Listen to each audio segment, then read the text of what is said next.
தாழ்மை கட்டி யாரையும் குறைவாக பேசாமலே எவ்வித பொய்யையும் பேசாமலே மனதார உண்மையை பேசிடவே விரோதங்கள் மனதிலும் கொள்ளாமலே தீமையை சகிப்பேனே திருவருளால்.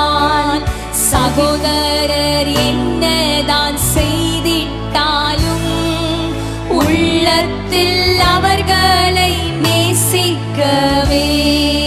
சகோதரர் என்னதான் செய்திட்டாலும் உண்மையா சொல்லாம